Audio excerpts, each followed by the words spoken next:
All right, this is my portable EcoFlow battery. So I have had multiple EcoFlows in my lifetime. I love all of them. They're all really great products. I love this one because it's small and portable, but still packs a pretty powerful punch. So let's get it powered up. This is what the display screen looks like. I currently don't have anything plugged into it, so input and output are going to be 0. And right now it still has 87% battery, which is nice. And that little 2.4 there, it says 2.4 days are left of battery because I currently don't have anything plugged into it. It will, if I just left it turned on, it would last for another 2.5 or 3 days even. So this thing is great. I use it in my van.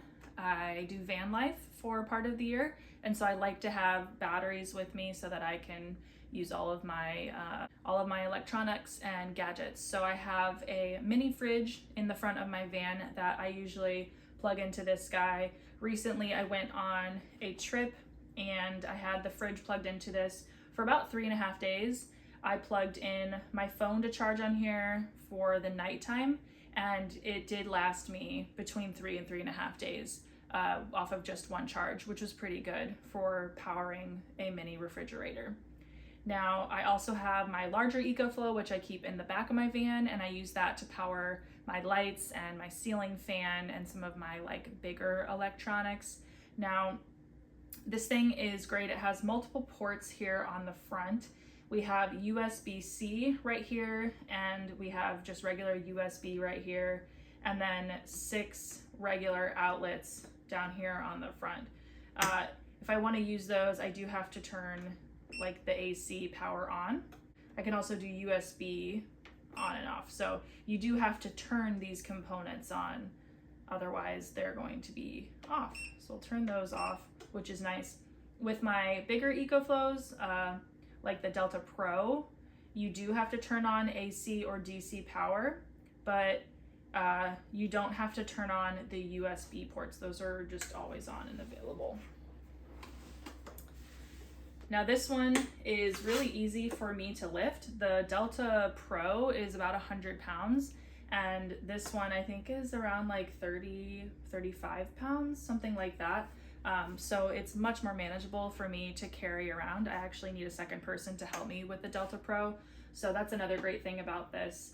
I do live in Florida, and I have lost electricity before here, especially during hurricane season, so having these batteries is a really nice security blanket for me. Sometimes we've lost power for 2 or 3 days at a time, but I don't have to worry. I know I can charge my electronics. I can run my refrigerator off of my EcoFlows. I can run all kinds of smaller appliances off of these, whether I want to make my coffee or make a smoothie. And so it's just really nice having that peace of mind, knowing that even if we have bad weather, even if we lose power, I can still have power in my home. So that's great. It's something that I use regularly for van life, but having that peace of mind in my own home, it's great to have these there as well. So here I flipped it around. You can see the back side of this little EcoFlow. I have a little cigarette lighter here, and then pull this down. I can connect another battery here. I can connect this to my other EcoFlow and kind of combine the power sources, which is nice. And then here, a 60 volt connect there, a 15 amp max volt there. And then over here, this is where I charge it actually. So close that up, close that up. So yeah, this little thing is pretty powerful for its size. I use it all the time. I'm pretty happy with it. And yeah, EcoFlow is it's one of the best batteries that I have found on the market today. And yeah, hopefully this review has been helpful to you if you're kind of in the market or looking for these batteries, because they're not cheap, but I do think that they retain their value, and I think that they are definitely worth it.